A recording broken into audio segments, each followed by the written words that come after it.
नमस्कार दर्शकवृन्द, विकासका लागि स्वास्थ्य कार्यक्रममा सम्पूर्ण दर्शक महानुभावहरूलाई हार्दिक स्वागत गर्दछु। म सन्तोषी अधिकारी। दर्शकवृन्द, एबीसी टेलिभिजनले 11 वर्ष पुरा गरी 12औं वर्षमा प्रवेश गरेको अवसरमा हामीले विकास वर्ष 2076 शीर्षकमा विभिन्न विषयमा विभिन्न क्षेत्रका व्यक्तित्वहरूसँग बृहत बहस गर्दै आइरहेका छौँ। प्रधानमन्त्री केपी शर्मा ओली नेतृत्वको सरकार नेपालको विकासको रणनीतिक नारा सुखी नेपाली समृद्ध नेपाललाई व्यवहारमा कार्यान्वयन गर्ने कार्यमा केन्द्रित भएको छ। के समृद्ध नेपाल सुखी नेपाली हुनेमा जनता विश्वस्त छन् त? यो नाराले कतिको सार्थकता पाएको छ त?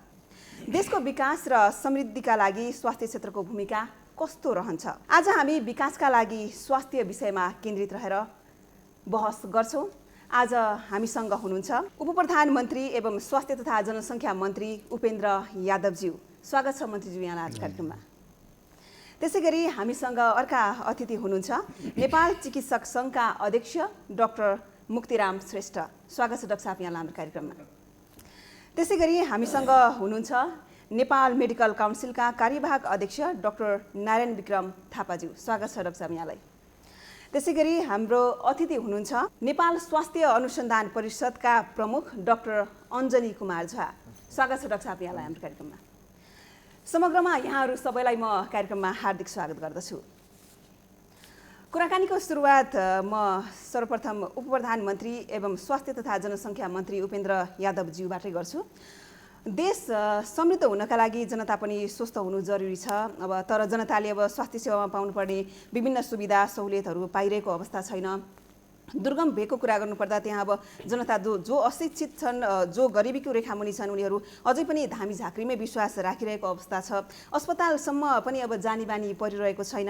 कतिपय ठाउँमा अस्पताल छ तर गुणस्तरीय सेवा त्यहाँ सम्भव छैन।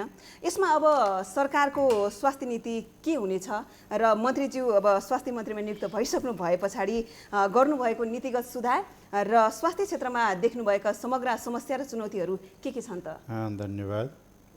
सबभन्दा पहिला के हो भन्दाखेरि कुनै पनि मुलुकको विकास गर्ने मूल आधार हुन त अरूको पनि महत्त्व हुन्छ, तर मूल आधार भनेको एजुकेसन र हेल्थ नै हो। जब मान्छे शिक्षित हुन्छ, बौद्धिक रूपले सचेत हुन्छ, जागरुक हुन्छ र ज्ञानी हुन्छ, बुद्धिमान हुन्छ, विद्वान हुन्छ र शारीरिक रूपले स्वस्थ हुन्छ भने बाँकी दुनियाँ संसार उसले आफै बनाउँछ। त्यस कारणले स्वस्थ हुनु र ज्ञान राम्रो नलेज हुनु राष्ट्र निर्माणका लागि, मुलुकको निर्माणका लागि सबभन्दा पहिलो आधार हो। र जुन मुलुक अहिले यहाँले संसारमा समृद्ध, विकसित, शान्त देख्नुहुन्छ, जहाँको जनता आर्थिक रूपले समृद्ध, राजनीतिक रूपले सचेत, सामाजिक र सांस्कृतिक रूपले माथि उठेको छ, त्यहाँको रहस्य नै के हो भने हेल्थ र एजुकेसन हो। एजुकेसन र हेल्थलाई राम्रो नबनाइकन, स्तरीय नबनाइकन, गुणस्तरीय नबनाइकन मुलुक चाहिँ के छ भन्दाखेरि समृद्ध या विकसित या सुसंस्कृत या त्यहाँका जनताहरू खुशाल हुन सक्दैन।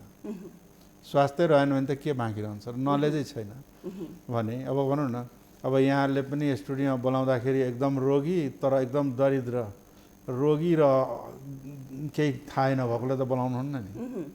भनेको अर्थ के हो भने नलेज है र हेल्थ डेभलपमेन्टको ब्याकबोन हो, बेस हो। जहाँसम्म हेल्थ सेक्टरको, एजुकेसनको सेक्टरको कुरा छ,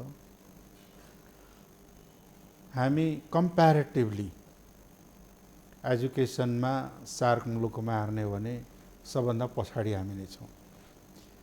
हेल्थमा पनि हामी पछाडि छौँ, यसलाई स्वीकार्नुपर्छ। र त्यसपछि अगाडि कसरी बढ्ने हो भने बाटो पक्रेर जानुपर्छ। र अहिले हामीले नयाँ न्यू हेल्थ पोलिसी ल्याएका छौँ। कन्स्टिट्युसनले पनि प्रत्येक नागरिकलाई आधारभूत स्वास्थ्यको सेवा प्राप्त गर्ने अधिकार हुनेछ, त्यो निःशुल्क हुनेछ भनिएको छ। त्यो निःशुल्क र अनिवार्य आधारभूत स्वास्थ्य सेवा कसरी पुर्याउने त? त्यसका लागि हस्पिटल चाहियो, डक्टर्स चाहियो, हेल्थ इक्विपमेन्ट चाहियो, हेल्थ वर्कफोर्स चाहियो, अनि न पुर्याउनु पर्ने हुन्छ।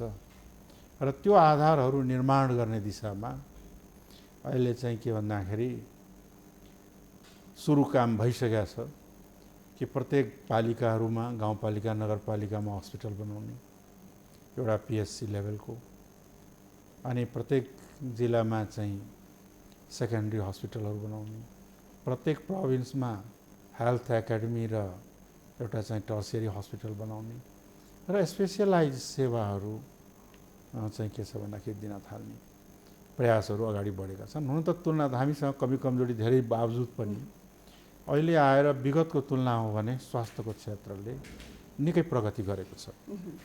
अब अहिले तपाईँको क्यान्सरको ट्रिटमेन्ट हामी कहाँ हुन थालिसक्यो। अहिले हार्टमा हामी लिडिङ गर्दैछौँ, राम्रो उपचार भइरहेको छ, हस्पिटल छ। किडनी ट्रान्सप्लान्ट लगायत लिभर ट्रान्सप्लान्ट अहिले हामी कहाँ नै हुन थालिसकेको छ। भन्दाखेरि के हो भन्दाखेरि विभिन्न रोगहरूको अहिले न्युरोसर्जरी लगायत विभिन्न रोगहरूको उपचार यहीँ हुन थालिसकेको छ। त्यसमा अब गुणस्तर पनि बढ्दै गएको छ। गभर्मेन्ट सेक्टर र प्राइभेट सेक्टर दुवैले काम गरिरहेको छ। यतापट्टि प्रोग्रेस पनि भइरहेको छ। अर्कोपट्टि के छ भने यहाँले भन्नु जस्तै विपन्न वर्ग र अति दूरदराज ग्रामीण भएका बस्ने, यहाँले पहाडको उदाहरण दिनुभयो, तराईमा पनि धेरै उदाहरण पाइन्छ। रौतहट जानुभयो, सर्लाही जानुभयो, सप्तरी जानुभयो भने जुम्ला हुम्लाको भन्दा बढी दुर्दशा छ हेल्थ एजुकेसनमा। किनभने त्यहाँको आर्थिक र स्वास्थ्यको इन्डिकेटरहरूमा त सबभन्दा तल छ तराईमा। त्यसमा पोलिसीमा पनि डिफेक्ट भएर होला, विगतमा लिएका नीतिमा खोट भएका कारणले पनि, प्रवृत्ति र चिन्तनका कारणले पनि यस्तो हुन गयो होला। ती सबैलाई सुधार्नु छ र त्यो सुधारको अभियान अगाडि बढ्दैछ। अब सबै ठिकठाक भइसक्यो 100% म भन्दिनँ, तर समस्याको पहिचान हामीले गरेका छौँ। हामीसँग रहेका सीमित साधन र स्रोतलाई उपयोग गरेर अगाडि बढ्ने बाध्यता हाम्रो छ। त्यो बाध्यता कस्तो छ भन्दाखेरि हाम्रो पोलिसीमा कहीँ न कहीँ डिफेक्ट छ, सोचमा पनि अलिक परिवर्तन आउन जरुरी छ। अब हामी कहाँ स्वास्थ्यमा भनौँ न 4.48% बजेट हुन्छ। 4% त कर्मचारीको तलब भत्तामा जान्छ। 0.48%ले तपाईँ कति डेभलप गर्नुहुन्छ? हामी कहाँ चाहिँ के छ भने इक्विपमेन्ट्सको अभाव छ, डक्टरको अभाव छ। भनौँ न सुपर स्पेसियालिटीको सर्भिस दिनलाई झन्डै 32-33 स्पेसियालिस्ट डक्टर चाहिन्छ भने हामी 700मा छौँ अहिले, त्यो पनि छैन। हामी कहाँ करिब 60-65 हजार नर्स चाहिने ठाउँमा 12-13 हजार नर्सले काम चलाएको छ सरकारी स्तरमा हेर्ने भने। हामीको बेड टोटलमा हेर्ने बेड सङ्ख्या पनि एकदम न्यून छ। तपाईँको चाहिँ टेक्निसियनहरूको अभाव छ, इक्विपमेन्ट्सको अभाव छ। यस्तो अवस्थामा पनि हामीले आफ्ना प्रयासलाई चाहिँ कसरी स्तर उठाउने भनेर जोर जुलुमका साथ प्रयत्नरत छ र प्रयास गर्दै जाँदाखेरि त्यो लक्ष्यमा पुगिन्छ जहाँ विपन्न वर्गलाई पनि उपचारमा उल्याओस्।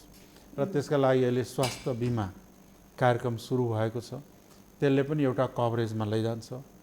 र अर्को हामीले चाहिँ के छ भन्दाखेरि health universal coverage, universal health coverage भन्छ त्यसलाई, त्यो लक्ष्यमा पुर्याउने चाहिँ के छ भन्दाखेरि प्रयासमा छ। यहाँले स्वास्थ्य बिमाको प्रसङ्ग उठाउनु भयो। यो स्वास्थ्य बिमा भनेको कतिपय बिरामीहरूलाई कतिपय ठाउँमा त जानकारी नै छैन अहिलेसम्म। यसमा चाहिँ जनचेतना जगाउन के गर्नु पर्ला? अब यो नयाँ प्रोग्राम भएकोले अब हाम्रो जस्तो पिछडिएको अलिक एजुकेसनमा पछाडि परेको मुलुकमा चाहिँ के छ भने जनचेतनाको अभाव छ। अभावले गर्दा चाहिँ के छ भने जुन हुनुपर्ने हो रिजल्ट त्यो छैन, तर पनि निराशाजनक छैन। त्यसले पोजिटिभली वर्क गर्दैछ र त्यसले रिजल्ट पनि बिस्तारै दिन थालेको छ। त्यो हेरेपछि आकर्षण बढ्छ भविष्यमा। मन्त्रीजीलाई अर्को एउटा प्रश्न, यो नेपालको संविधानको धारा 35मा चाहिँ प्रत्येक नागरिकलाई राज्यबाट आधारभूत स्वास्थ्य सेवा निशुल्क प्राप्त गर्ने हक र आकस्मिक सेवाबाट वञ्चित नगरिने उल्लेख गरिएको छ।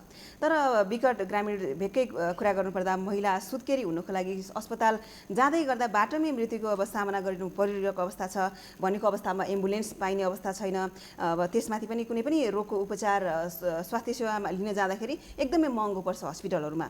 अब आधारभूत स्वास्थ्य सेवा पनि अब जनताको घर दैलोमा पुर्याउन सकिरहेको अवस्था छैन र अस्पतालहरूमा हुने यो महँगीको यो मारलाई पनि अब घटाउन पहल भएको त्यति पाइँदैन। यसलाई कसरी हेर्नु भएको छ यहाँले? होइन, त्यो यहाँ भन्नुको सही कुरा चाहिँ के छ भने दुर्गम पहाडी भेगमा पनि र तराईमा पनि जहाँ एम्बुलेन्स पुग्न सक्दैन हजुर त्यहाँ चाहिँ के छ भन्दाखेरि समस्या छन्। अब पहाडी भेगका लागि अहिले चाहिँ के छ भने एयर एम्बुलेन्स सर्भिस हेलिकप्टरबाट रिलिफ गर्ने हजुर लिएर आउने भन्ने सेवा पनि सुरु भएको छ। र जहाँसम्म यहाँले अर्को एउटा महत्त्वपूर्ण कार्य विपन्न वर्ग, विपन्न वर्ग त के छ भन्दाखेरि नेपालमा बस्ने ठाउँ छैन, वञ्चित छ। अब डाक्टरहरूले औषधि ल्याइदिए किन्न सक्ने क्षमता छैन। औषधि यसो देनतेन किनिहाल्यो भने पनि खानलाई डाइट छैन, पढाइ लेखा शिक्षा छैन, रोजगारी छैन। त्यस किसिमले करिब करिब 28 देखि 30% जनता, अब सरकारी आँकडा त 25% भन्छ, तर त्योभन्दा अलिक बढी नै होला, त्यो जनता चाहिँ के छ भन्दाखेरि विपन्न वर्ग छ। र त्यो विपन्न वर्गलाई टार्गेट गरेर तिनको घाँसबास, तिनको शिक्षा, तिनको स्वास्थ्यलाई कसरी सेवा उपलब्ध गराउने, त्यो एउटा ठुलो चुनौती रहेको छ। अब त्यसलाई स्वास्थ्यको क्षेत्रमा विपन्न वर्ग र तपाईको चाहिँ ज्येष्ठ नागरिकहरूलाई सरकारले नै चाहिँ के छ भन्दाखेरि बिमाको प्रिमियम तिर्दिने जुन नीति लिएको छ र उपचार चाहिँ के छ भने निशुल्क गराउने, त्यो नीतिलाई अब नीति बनाएर अगाडि बढ्दै गएको छ क्रमशः। तर नीति के हुन्छ भने नीति र सामर्थ्य जोडिएको हुन्छ, आकाङ्क्षा र मुलुकको सामर्थ्य र लगानीसँग जोडिएको पनि हुन्छ र त्यो एकैचोटि एचिभ भइहाल्ला भन्न सक्दिनँ म, तर त्यो दिशामा अगाडि बढेको छ। र अब गाउँहरूमा पिएचसी भइसकेपछि तपाईँको चाहिँ के भन्दाखेरि सिजेरियन गर्ने डक्टरहरू हुन्छ, ती गर्छन्, ती हुन्छ, त्यो सब सेवाहरू पुगिसकेपछि यहाँले भन्नु केही घटेर जान्छ तपाईँको भने। हुन त के हो भने कि विपन्न वर्ग, गरिब वर्ग जसको केही पनि छैन, लाउने खाने बस्ने केही छैन, त्योभन्दा ठुलो रोग के छ त संसारमा? संसारमा सबैभन्दा खतरनाक, सबैभन्दा डरलाग्दो रोग भनेकै नै गरिबी हो र विपन्नता हो। एक गरिब हुनु र दोस्रोमा बेरोजगार हुनु भन्ने जस्तो भन्दा ठुलो रोग त संसारमा केही पनि हुँदैन। त्यो रोगमाथि विजय पाउनु न पाउनु हो, बाँकी त हुने खानेले त युरोप, अमेरिका, बेलायतदेखि लिएर चाहिँ के छ भन्दाखेरि संसारका राम्रा राम्रा डक्टर हस्पिटलमा पुग्न सकिरहेकै छन्। समस्या त विपन्न वर्गकै नै हो। हुन्छ, मन्त्रीज्यूसँग फेरि पनि एकछिनपछि आउँछु। अहिले म नेपाल चिकित्सक सङ्घका अध्यक्ष डाक्टर मुक्तिराम श्रेष्ठज्यूकोमा आएँ। मेडिकल कलेज खोल्ने र खोल्नै नदिने जस्ता विवाद विशेष गरी अघिल्लो वर्षमा बढी भए होइन। नयाँ चिकित्सा विधेयक पनि पास भइसकेको छ। यो पास भइसके पछाडि अब उपत्यकामा यो मेडिकल कलेज सञ्चालन सम्बन्धी व्यवस्था अब कस्तो आएको छ र यसले चाहिँ समग्र स्वास्थ्य क्षेत्रमा कस्तो प्रभाव पार्न सक्छ? जहाँसम्म यहाँले राख्नु भएको कुरा छ, मेडिकल कलेजको सञ्चालनको कुरा, चिकित्सा शिक्षा आएको कुरा, अब राज्यले यो विधि किन पास गरेर थाहा छैन होइन। 1 वर्ष भयो एउटा मिटिङ बसेको छ। अब यसको स्टार्टिङ कस्तो छ भने यसले काम गर्न सक्ने नसक्ने कुरामै क्वेसन उठाएको छ। जब विधेयक पारित गरिसकेपछि विधेयक पारित भएको अर्को दिनबाट त्यो कानुन भयो। कानुन भएपछि त्यसले हर क्षेत्रमा असर भन्नाले त्यसले कतै न कतै टच गरेको हुन्छ सबै ठाउँमा। अब अहिले यस्तो स्थिति छ, लगभग 1 वर्ष हुन लागिसक्यो, एकपल्ट मिटिङ बस्यो, त्यसपछि बस्यो, यसको के गर्ने कसो गर्ने भन्ने कुरा त्यसलाई त सुरुका दिनहरूमा फ्रिक्वेन्टली लानु पर्थ्यो होइन। अब यसले राखेका कुराहरूमा कतिपय सुधार्नुपर्ने हुन सक्थ्यो होइन। भनौँ न छिटो यसलाई कार्यान्वयन गर्ने पक्षमा राज्य गएको भए यसले सकारात्मक भनौँ न परिणाम ल्याउन सक्थ्यो होला। किनभने जस्तो मेडिकल कलेजहरूको अनुगमनको कुरा छ, मेडिकल कलेज खोल्ने सञ्चालन विधि प्रक्रियाहरू भनौँ न अगाडि बढाउने कुराहरू छ, स्वास्थ्य सेवा र स्वास्थ्य शिक्षा दुवैमा गर्नुपर्ने सुधारका कामहरू छन्, ती कामहरू अगाडि बढाउन सजिलो हुन्थ्यो। अब अहिले के भएको छ भने अब मैले अघि नै भनिसकेँ, अब यो यत्तिकै अलिअलि काम गरे जस्तो पनि गर्ने, काम नगरे जस्तो पनि गर्ने, त्यस्तै किसिमले बन्न गइरहेको छ। अब यसलाई मूर्त रूप दिने हो भने जसरी हिजो भनौँ न विभिन्न किसिमका कुराहरू भयो, त्यो काठमाडौँ भेलीमा अब प्रचार गर्दाखेरि काठमाडौँ भेलीमा मेडिकल कलेज नखोले बाहिरै किन खोल्ने होइन। अब भन्न खोजेको के भने काठमाडौँ नेपाल भनेको काठमाडौँ मात्रै होइन, नेपाल भनेको सबै भनौँ न पूर्व मेची, पश्चिम महाकाली, उत्तर हिमालदेखि दक्षिण तराई सबै हो। त्यस कारणले गर्दाखेरि अब यदि तपाईँले हिजोको लजिकको कुरा गर्दाखेरि यदि तपाईँ काठमाडौँमा मेडिकल कलेज सबै यहाँ खोल्न थाल्नुभयो भने बाहिरको मेन पावर पनि सबै यहाँ आउँछ, बाहिर जान कसैले चाहन्न। अहिले बाहिर भइरहेको जुन मेडिकल कलेजहरू छ तिनीहरूलाई पनि आफ्नो भनौँ न सस्टेन गर्न अथवा उनीहरूले मेन पावर पाउन गाह्रो हुन्छ भन्ने उद्देश्य राखेर बाहिर खोल्ने भन्नु खोजेको, बन्द मेडिकल कलेज बन्द गराउनु खोजेको, त्यो यसको मर्म होइन मलाई त्यस्तो लाग्छ। अब व्याख्या गर्नेहरूले धेरै कुराहरू व्याख्या गर्नुहुन्छ। यसको मुख्य चुरो के थियो भने प्रत्येक प्रदेशमा एउटा मेडिकल मेडिकल कलेज सरकारले आफूले खोल्ने, जसमा 70% अथवा 75% स्कलरसिपबाट पढ्न दिने, जसले गर्दाखेरि गरिब अथवा जेनदार विद्यार्थी तिनीहरूले पढ्ने व्यवस्था हुन्छ र 25% पैसा तिरेर पढ्छन् भने पनि ठिक छ, राज्यले लगानी गरेको ठाउँमा केही न केही सहयोग हुन्छ। र सातै प्रदेशमा राज्यले आफ्नो ओनरसिप लियो भने यसलाई राम्ररी चलाउन सकिन्छ, स्वास्थ्य सेवा पनि दिन सकिन्छ। स्वास्थ्य शिक्षा भनेको मेडिकल कलेज खोल्ने भनेको दुवै हो, शिक्षा प्लस स्वास्थ्य दुवै दिनको लागि सहज होस् भन्ने उद्देश्य पनि हो यसको। तर अब यहाँ के भएको छ भने होइन, मन्त्रीज्यूले भनिसक्नुभयो स्वास्थ्य र शिक्षा दुईवटा कुराहरूलाई अगाडि नबढाएसम्म भनौँ न यो कुराहरू सुधार हुन सक्दैन। यो दुईवटा कुरा पनि जबसम्म राज्यले ओनरसिप लिँदैन तबसम्म केही पनि हुँदैन। स्वास्थ्य भनेको जहाँ स्वास्थ्य त राज्यको उसमा अहिले उहाँ मन्त्रीज्यूले भनिसक्नु बजेट कति परेको छ जसको प्राथमिकता नै पर्दैन। अब बेजोग कस्तो छ, अब यता स्वास्थ्य त दिन प्रतिदिन बढ्दो होइन, यति घट्दो अवस्थामा छ स्थिति। तपाईँ कहाँ लिइलाग्दो केन्द्रदेखि जिल्लासम्म नै पहिला बरु के थियो भने औषधि खरिदको कुराहरूमा केन्द्रले गर्ने, अन्त फेरि अब केन्द्रीकृतको कुरा हुन्छ, केन्द्रको कुरा गर्ने अप्ठ्यारो पर्छ। स्थानीयलाई दिने भन्ने कुरा छ, स्थानीय तहको जनप्रतिनिधिहरूलाई यो स्वास्थ्यको बारेमा हुन त केन्द्रमै छैन भने त्यहाँ पुग्न त केही समय लाग्ला। जस्तो औषधि खरिददेखि सारा कुराहरूमा उहाँको ध्यानै जाँदैन। विकास निर्माण काम अरू हुन्छ, डोजर चलाउने, बाटा खन्ने, के पर्छ तिनीहरू पर्छ, तर स्वास्थ्य सेवा भन्ने कुरा टाढै गएको छ। त्यसले गर्दा पनि दिन प्रतिदिन यो स्थिति चाहिँ खस्कँदो छ। अब जति कतिपय ठाउँमा भनौँ न स्वास्थ्य संस्थाहरू बनेका छन् त्यत्तिकै त्यो मेन पावर छैन। अर्को कुरा मेन पावर भनेको फेज त्यहाँ चाहिने इक्विपमेन्ट्सहरू सामानहरू छैनन्, जसले गर्दाखेरि मेन पावर भएर पनि केही गर्न सक्ने कुरा हुँदैन। यी सबै कुराहरूलाई जुन सेटल गर्नको लागि यसले राखेको अवधारणा थियो, यसमा अब भन्नाले लिडर्सहरूको विभिन्न इन्ट्रेस्टले गर्दाखेरि यो आयोग पनि के बन्यो थाहा छैन होइन। के बन्नु पर्थ्यो के बन्दैछ थाहा छैन। तर यसको मुख्य चुरो के थियो भने त्यो दूरदराजमा पनि त्यो मेडिकल कलेजहरूले जस्तो अहिले नै हाम्रो जस्तो हुन 20वटा लगभग 20वटा जति मेडिकल कलेज छ। यसमध्ये हुन त राज्यले नै स्वीकृति दिएको हो। यो अब प्राइभेट भने पनि भनौँ न एक्लै राज्यको नियम कानुनभन्दा बाहिर जान त सक्दैन। तर पनि अब राज्यले उसलाई भनौँ न एउटा कानुनी दायरामा ल्याएर जुन आफूले गर्नुपर्ने थियो त्यो गर्न नसकिरहेको अवस्था छ।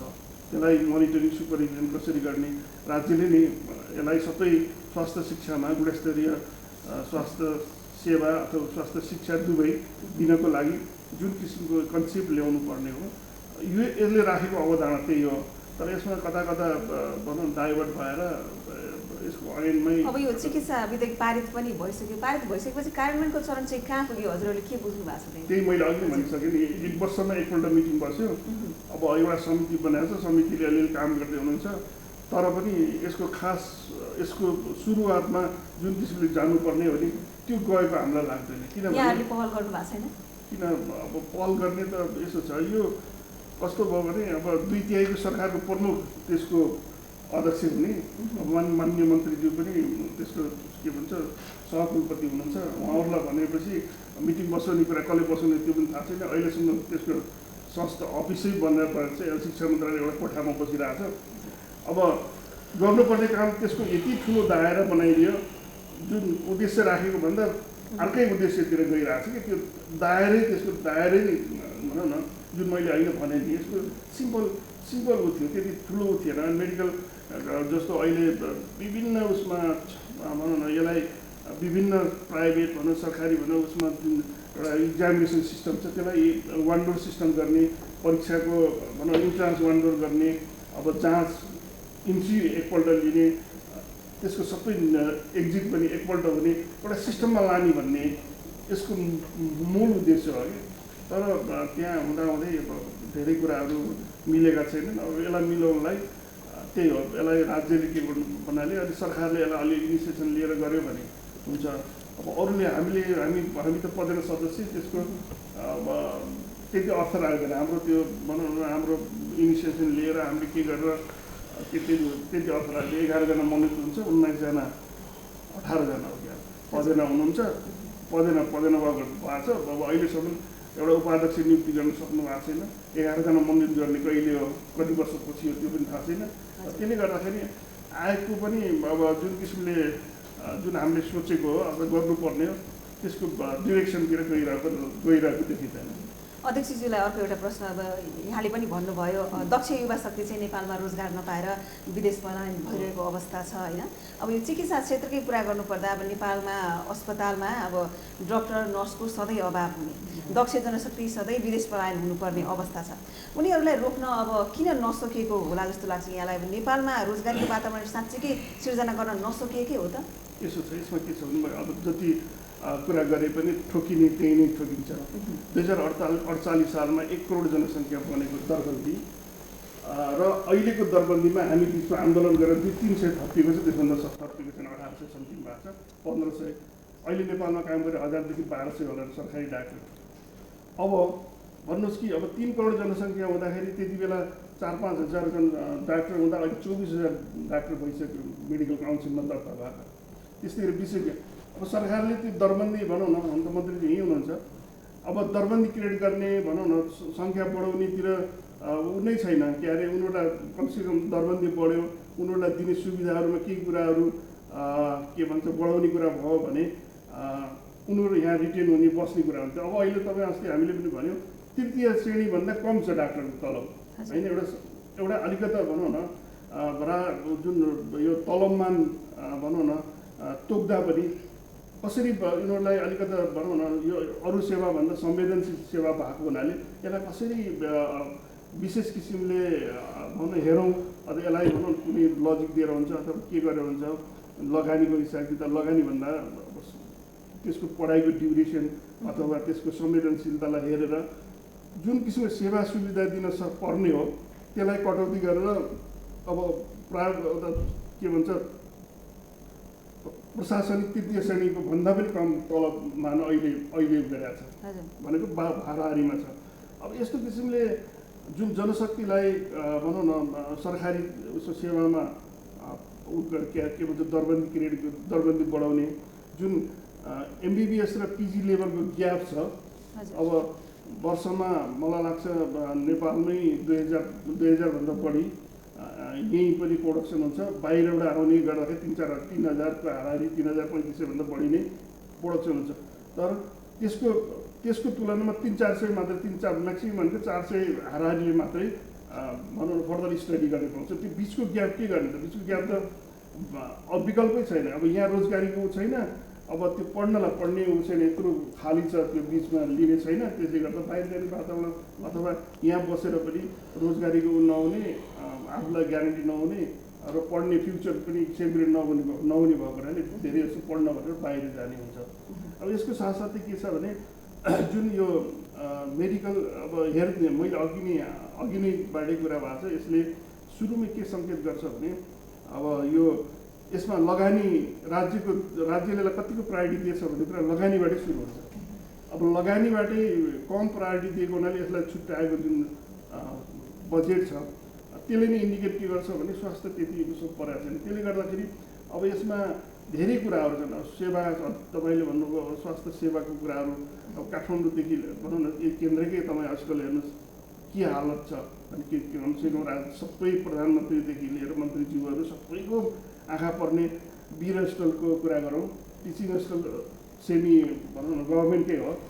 अब इमर्जेन्सीको हालत हेर्नुहोस्, अब इक्विपमेन्ट्सको हालत हेर्नुहोस्।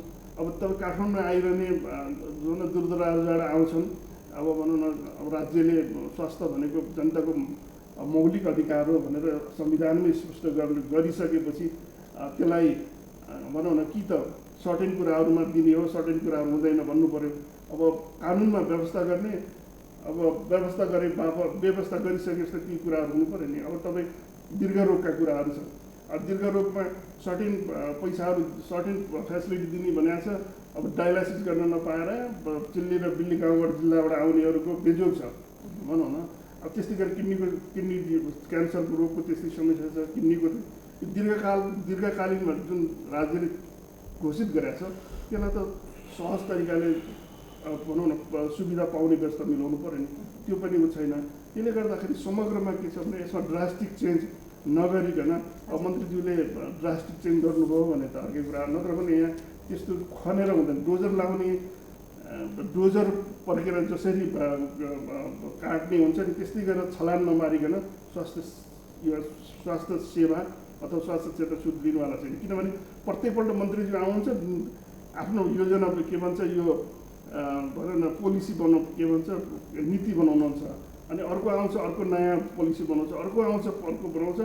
जति आउनुहुन्छ बनाउँदै त्यसको इम्प्लिमेन्ट खास नभएको कारणले गर्दा पनि के भएको छ भने त्यसको इम्प्याक्ट तलसम्म सही तरिकाले गएको छैन।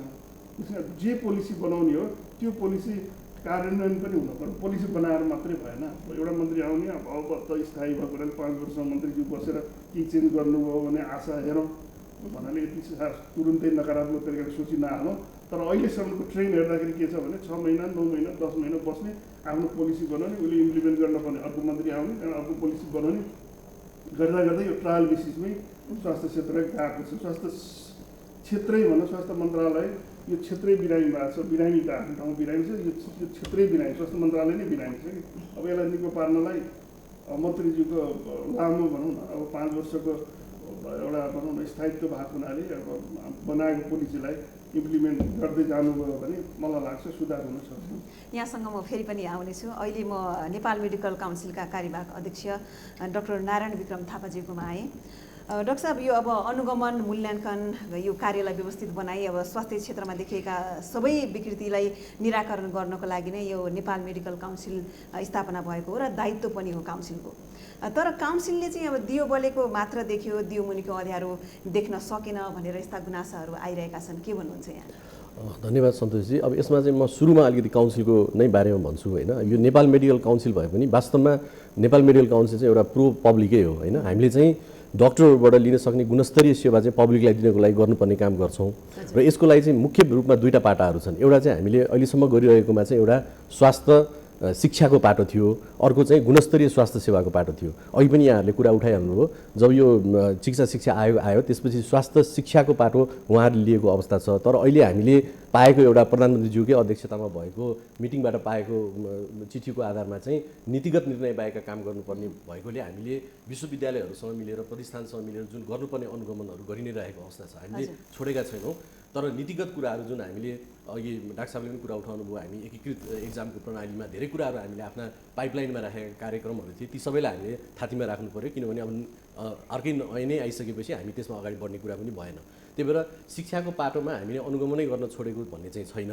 तर विगतका दिनहरूमा तपाईँले हेर्नुभयो भने मेडिकल कलेजहरूमा पनि धेरै सुधार आएका छन्, गुणस्तरहरू धेरै बढेका छन्। पहिला जुन एक किसिमका चाहिँ डाक्टरहरू भारतबाट नाम राख्ने, प्राध्यापकको नाम राख्ने तर नआउने भन्ने अहिले समस्या छैन। तपाईँहरू आफै गएर तपाईँहरू आफै टेलिभिजनमा हुनुहुन्छ, गएर हेर्नुहोस्।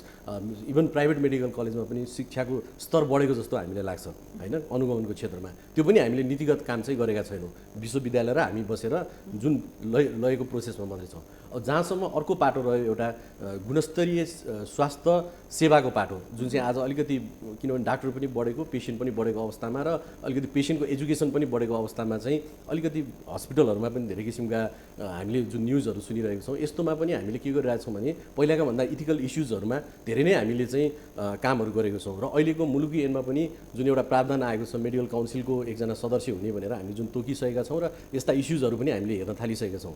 यसले गर्दाखेरि अहिले चाहिँ मलाई राम्रो के लागेको छ भने जनताहरूमा पनि अब जुन पहिला हुलदङ्गा गर्थे उहाँहरू पनि मेडिकल काउन्सिलमा आउन थाल्नु भएको छ, आफ्नो कम्प्लेनहरू दिन थाल्नु भएको छ र अहिले धेरै केसहरू पाइपलाइनमा छन्। कतिपय केसहरूमा चाहिँ अब साँच्चीकै हामीले विज्ञहरूलाई राखेर एक्सपर्टिजहरूलाई हेर्दाखेरि डक्टरहरूको सानो किसिमको मतलब कुनै किसिमको उहाँहरूको चाहिँ अलिकति मतलब अलिकति केही त्रुटिहरू देखेको छ भने पनि त्यसमा पनि उहाँहरूलाई हामीले एक किसिमका सचेत गराउनेदेखि लिएर निलम्बन गर्नेसम्म कार्यहरू पनि भइरहेका छन्। त्यसैले गर्दाखेरि हामीले जतिसम्म हामीसँग स्रोत साधन छ त्यो अनुसार हामीले निगमन गर्ने काम र गुणस्तरीय सेवा प्रदान गर्ने काममा चाहिँ हामी पछि परेको छौँ जस्तो मलाई लाग्दैन। अब उहाँहरूले भन्ने कुरा त आफ्नो ठाउँमा छ, तर मैले देखेकोमा चाहिँ हामी अलिकति अगाडि नै बढेको अवस्था छ यसमा। यहाँले अब कारबाही र निलम्बनको कुरा गरिहाल्नु भयो। अब अस्पतालमा धेरै जस्तो समस्या पर्दाखेरि चाहिँ मानवीय क्षति भएको अवस्थामा अब काउन्सिलले चाहिँ सेटिङ गरेर अस्पताललाई आम माफी दिन्छ भन्ने आरोप छ नि। यो चाहिँ म आरोप मात्रै भन्छु यसमा, किन भन्दाखेरि हामीलाई काउन्सिलमा जुनसुकै किसिमको आइसकेपछि हाम्रो एउटा प्रोसेस छ होइन। काउन्सिलको यो हामी जनसमुदायलाई भन्नु पनि आवश्यक छ। हामीमा चाहिँ विभिन्न किसिमका समितिहरू छन्, त्योमध्ये एउटा चाहिँ इथिकल कमिटी अथवा आचार संहिता डाक्टरहरूको समिति छ। त्यसमा त्यो कम्प्लेन आइसकेपछि त्यसबारेमा उहाँहरूले छलफल गर्नुहुन्छ मिटिङ बसेर। त्यसपछि त्यसमा चाहिँ हामीले विज्ञहरूलाई बोलाउँछौँ। विज्ञहरू बोलाउँदाखेरि त्यही सब्जेक्टका विज्ञहरू आएर त्यसमा छानबिन गर्नुहुन्छ। छानबिन गरिसकेपछि पेसेन्ट पार्टीलाई पनि बोलाउँछौँ, तपाईँहरूले सोधे पनि हुन्छ, उहाँहरूसँग विभिन्न छलफल हुन्छ। छलफल भइसकेपछि त्यसको चाहिँ निष्कर्ष निस्किन्छ र त्यसको आधारमा चाहिँ हामीले कारबाही गरेका छौँ होइन। अब तपाईँले भने जस्तो सेटिङ भन्ने त कुरै आउँदैन, हामीलाई त्यसको केही मतलबै छैन होइन। काउन्सिलले जहिले पनि गल्ती भएको छ भने गरेका उदाहरणहरू पनि छन् र भविष्यमा पनि त्यस्ता केसहरू छन्, हामी गर्छौँ। तर एउटा कुरा बुझ्नु जरुरी के छ भन्दाखेरि सबै बिरामीहरूले भनेका लापरवाही भनेका कुराहरू सबै ती चाहिँ 100% हुँदैनन्। हामीले छानबिन गर्दाखेरि ती वेल नोन कम्प्लिकेसनहरू हुन्छन् होइन। त्यसमा त अब हामीले बिरामीले भन्ने बित्तिकै डाक्टरलाई लगेर कारबाही गरिहाल्ने कुरा आउँदैन, उहाँहरूले त्यो सोचेको अर्को हुनसक्छ। तर अब हामीले विज्ञहरूबाट गर्दाखेरि यो त संसारमा देखिरहने कुरा हो भन्यो भने त्यसमा हामीले कारबाही नगरेको चाहिँ हुनसक्छ। लापरवाही देख्नुभयो भने कारबाही गर्नु एक्ज्याक्टली लापरवाही देख्यो र यो चाहिँ वैज्ञानिक रूपमा यो कुरा प्रुफ हुन्छ, साइन्टिफिक रूपमा चाहिँ यो हो भने त हामीले कारबाही गरेकै छौँ। अर्को एउटा चिकित्सा विधेयक पास भइसकेको अवस्था छ होइन, यसमा चाहिँ अब काउन्सिलको रोल के हुन्छ, के गर्छ काउन्सिल? यस्तो छ, अब काउन्सिलको वास्तवमा रोल मैले भनिहालेँ, एउटा एजुकेसनको पार्ट थियो र अर्को चाहिँ स्वास्थ्य सेवाको पार्ट थियो। अब एजुकेसनमा हामीले चाहिँ मेडिकल कलेजहरूमा गएर अनुगमन गर्ने, सिट निर्धारण गर्ने कामहरूमा पनि हाम्रो योगदान मतलब सहयोग रहन्थ्यो। जस्तो युनिभर्सिटीले सिट निर्धारण गर्थ्यो र त्यसलाई ठिक छ कि छैन भनेर हामीले अर्को टायरबाट हेर्थ्यौँ। तर अब शिक्षाको अर्कै आयोग बनिसकेपछि हामीले अब गर्ने भनेको युनिभर्सिटी अथवा चिकित्सा शिक्षा आयोगबाट जुन दिएको पास भएर आएका डाक्टरहरूको पहिलो हामीले लाइसेन्सिङ एक्जाम त लिन्छौँ, त्यो एक्जाम हाम्रै पार्टमा रहन्छ, त्यो चिकित्सा शिक्षा आयोगमा जाँदैन। र एक्जाम दिइसकेपछि उहाँहरूको रजिस्ट्रेसन पनि हामीले नै गर्छौँ। रजिस्ट्रेसन पछि डाक्टरहरू जुन तपाईँले भन्नुभयो उहाँहरूले आफ्नो त्यो क्वालिटी एजुकेसन मतलब क्वालिटी सर्भिस दिनुभएको छ कि छैन, इथिकल कुराहरू चाहिँ हाम्रै पार्टमा रहन्छ। यहाँसँग म फेरि पनि एकछिनपछि आउँछु। अब नेपाल स्वास्थ्य अनुसन्धान परिषदका प्रमुख डाक्टर अञ्जनी कुमार छाकोमा म आएँ। डाक्टर साहब, अब स्वास्थ्य सम्बन्धी अब विषयमा उच्च स्तरीय अध्ययन तथा अनुसन्धान गर्नको लागि नेपाल स्वास्थ्य अनुसन्धान परिषद स्थापना भएको हो, तर अहिलेसम्म पनि अज्ञात रोगका कारण यति बिरामी परे, यतिको मृत्यु भयो, रोगको पहिचान गर्न सकिएन भन्ने अवस्था आइरहेको छ नि, यसलाई कसरी हेर्नु भएको छ यहाँले? यहाँ अध्यक्षमा नियुक्त प्रमुखमा नियुक्त भइसक्नु भएपछि यसलाई कसरी हेर्नु भएको छ? धन्यवाद सन्तोषजी, सर्वप्रथम तपाईँलाई धन्यवाद दिन चाहन्छु, बोलाउनुभयो, साथै एबिसीको 11बाट 12औं वर्षमा प्रवेश गरेकोमा उत्तरोत्तर प्रगतिको लागि शुभकामना दिन चाहन्छु। अब तपाईँले सोधेको प्रश्न अज्ञात रोग, अब यो प्रश्न कताबाट उठ्यो, कहाँबाट उठ्यो? मेडिकल साइन्सले जाने जतिको रोग यहाँ नेपालमा अहिले वर्तमान अवस्थामा पनि रोग पत्ता लगाउने क्षमता छन्। अब बिरामी डाक्टर कहाँ अस्पतालमा पुग्दैनन् र त्यहाँबाट अज्ञात हुन जान्छन् भनेदेखि यसमा मेडिकल साइन्स र नेपाल हेल्थ रिसर्च काउन्सिलले गर्न सक्ने कुरा केही पनि होइन। त्यसले गर्दाखेरि अनुसन्धान परिषद इस्वी सम्वत 1991मा नेपाल सरकारले स्थापना गरेको हो। स्वास्थ्य मन्त्रालयले यसलाई निर्देशन गरिरहन्छ। यसले आफ्नो जुन 4वटा मुख्य ऐनअनुसार दिएको भूमिकाहरू छन्, नेपालमा जति पनि अनुसन्धान हुन्छन् त्यसलाई इथिकल क्लियरेन्स दिने, नेपाल सरकारलाई आवश्यक परेको इभिडेन्स स्वास्थ्य मन्त्रालयलाई समय समयमा उपलब्ध गराउने, क्यापेसिटी बिल्डिङ गर्ने र रिसर्चहरू भएकालाई मोनिटरिङ गर्ने। त्यसैले यो कुरामा दत्तचित्त भएर लागि परेको अवस्था छ। यो विगत 2 वर्षमा हामीले कतिपय राष्ट्रिय स्तरका अनुसन्धान र सर्वेहरू पनि ल्याएर अगाडि ल्याइसकेको अवस्था छ। त्यसले गर्दाखेरि यो अज्ञात भन्ने शब्द यो कताबाट आउँछ, कहाँबाट आउँछ, मिडियाले कताबाट पाउँछन् भन्ने कुराको जवाब अहिलेको वर्तमान मेडिकल साइन्सको डेभलपमेन्टले यदि हस्पिटल र डाक्टर कहाँ पुग्छन् भने त्यो अज्ञात रहँदैन। हाम्रो शब्दावलीमा अननोन भन्ने छ तर अज्ञात भन्ने शब्दै छैन। त्यसले गर्दाखेरि त्यतातिर लागौँ र हेल्थ रिसर्च काउन्सिलले विगतमा नै नेपालमा जुन रोगहरू एनसिडीको कुरा छ, नन कम्युनिकेबल डिजिजको कुरा छ, आजभन्दा 10 वर्ष अगाडि 2009मा नै तत्कालीन अवस्थामा अनुसन्धान परिषदले एउटा अनुसन्धान गरेर जुन अवस्थामा कम्युनिकेबल डिजिजको प्रब्लम थियो त्यस बेलामा नै अब नन कम्युनिकेबल डिजिजको प्रब्लम हुनेवाला छ भनेर अनुसन्धान गरेर भनिसकेको अवस्था थियो, जुनको सत्य साबित भएको छ। अहिले केही समय अगाडि नै नन कम्युनिकेबल डिजिजको हकमा नै यो मुलुकमा जुन संहिता आएको छ, कुन प्रदेशमा कति दमको रोग छ, कति डायबिटिज छ, कति किडनी डिजिज छ, कति हार्ट डिजिज छ भनेर समग्र रूपमा पनि हामीले बाहिर ल्याइसकेको छौँ, प्रदेश वाइज पनि ल्याइसकेको अवस्था छ। त्यसले गर्दाखेरि भोलिका दिनमा नेपालमा त जो कोही पनि प्रेजेन्ट गर्न जानुहुन्छ, कहीँ बोल्न पर्यो भने यसलाई आधार मान्न सकिन्छ।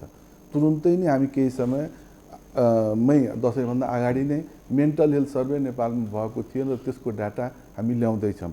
स्वास्थ्य मन्त्रालय वर्तमान मन्त्रीज्यूको निर्देशनअनुसारमा मेन्टल हेल्थ सर्वे गरेर यो दसैँसम्ममा हामीले मानसिक रोगको अवस्था कस्तो रहेछ, नेपालमा क्यान्सर जुन भयावह रोग छ अहिले पनि कुरा निस्किरहेको थियो, त्यो क्यान्सरको अवस्था कहाँ छ, कुन क्यान्सर कति हो भन्ने कुरो हामीले यो 2018 जनवरीदेखि पपुलेसन बेस्ड क्यान्सर रजिस्ट्री सुरु गरेका थियौँ, त्यसको पनि हामी डाटा ल्याउँदैछौँ। फेरि 2019मा स्टेप सर्वे भन्ने हुँदो रहेछ, त्यो डाटा पनि हामी ल्याउँदैछौँ। अनुसन्धानको कल्चर नेपालमा विकसित भएको छ। आजभन्दा 10 वर्षको डाटा हेर्ने हो भनेदेखि अनुसन्धानको हकमा के अरे हाम्रो देशमा निकै अगाडि फर्को नै अगाडि बढेको छ।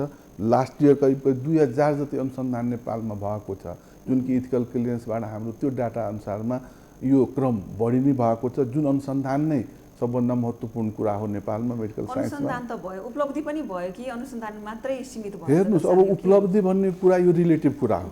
म स्वास्थ्य क्षेत्रमा नेपालमा विगत 20 वर्षको तुलना गर्नुभयो भनेदेखि सबै क्षेत्रभन्दा स्वास्थ्य क्षेत्रमा प्रगति भएको हो, जसको ज्वलन्त उदाहरण महाभूकम्प हो। महाभूकम्पको बेलामा नेपालको स्वास्थ्य क्षेत्रले आफ्नो उपस्थिति यति राम्रोसँग देखाएको हो कि विदेशी पनि यहाँबाट आवश्यकता परेन र उहाँहरू जानुभयो। त्यसले गर्दाखेरि नेपालको स्वास्थ्य क्षेत्रमा विगत 20 वर्षमा निकै प्रगति भएको हो। अब यो रिलेटिभ कुरा छ, तत्कालीन अवस्थामा जे थियो त्यो पुरा गरियो, आज जुन छ त्यसको आवश्यकता अर्कै भएको छ। त्यसले यसो हेर्दाखेरि चाहिँ के भनेदेखि केही नभएको जस्तो लाग्दो हो, तर 1 करोडबाट 3 करोड जनसङ्ख्या भइसक्दा पनि अहिले नेपालमा विज्ञ जुन मन्त्रीज्यूले भन्नुभयो क्यान्सरदेखि लिएर ट्रान्सप्लान्टसम्म हामी गरिरहेको अवस्था आएको हो। विकास भनेको एकै दिनमा हुने कुरा होइन। स्वास्थ्य क्षेत्रमा यहाँका स्वास्थ्यकर्मीहरूले आफ्नो विज्ञता राम्रोसँग देखाइसकेको हो, जनताले पनि पत्याएकै हो। तर पनि जुन आवश्यकता हामीले महसुस गरेको थियौँ कि स्वास्थ्यको बारेमा आजभन्दा 20 वर्ष अगाडि संसदमा चर्चा हुँदैन थियो, मन्त्रीमण्डलमा चर्चा हुँदैन थियो। आज स्वास्थ्य 1 नम्बर 2 नम्बर एजेन्डामा पर्नु चर्चामा त आयो नि। आम नागरिकले स्वास्थ्यको जागरुकता त बुझेका छन्, राजनीतिक व्यक्तित्व र नेतृत्वहरूले स्वास्थ्य आवश्यक छ भनेर बुझेर नै संविधानमा यसलाई मौलिक अधिकारको रूपमा लिएकै हो। त्यसले यहाँका नेताजीहरूले पनि स्वास्थ्यको आवश्यकता बुझ्नु भएको छ, जनताले पनि बुझेको छ, हामी त पहिलेदेखि बुझ्दै आएकै हो। त्यसले गर्दाखेरि स्वास्थ्य क्षेत्रमा फड्को आएकै हो। यसलाई अझ हामीले यसलाई सिस्टमेटिक रूपमा अगाडि ल्याउँदैछौँ। अहिले पनि स्वास्थ्य नीति आएको हो र यही क्रममा विकसित भयो भनेदेखि हाम्रो स्वास्थ्य अगाडि बढ्छ। जहाँसम्म पैसाको कुरो हो, अनुसन्धान परिषदमा हुन त अब मन्त्रीज्यूहरूले बुझेर नै होला। मलाई त अनुसन्धान परिषदमा अनुसन्धानको लागि पैसाको कहिले खाँचो पनि भएको छैन।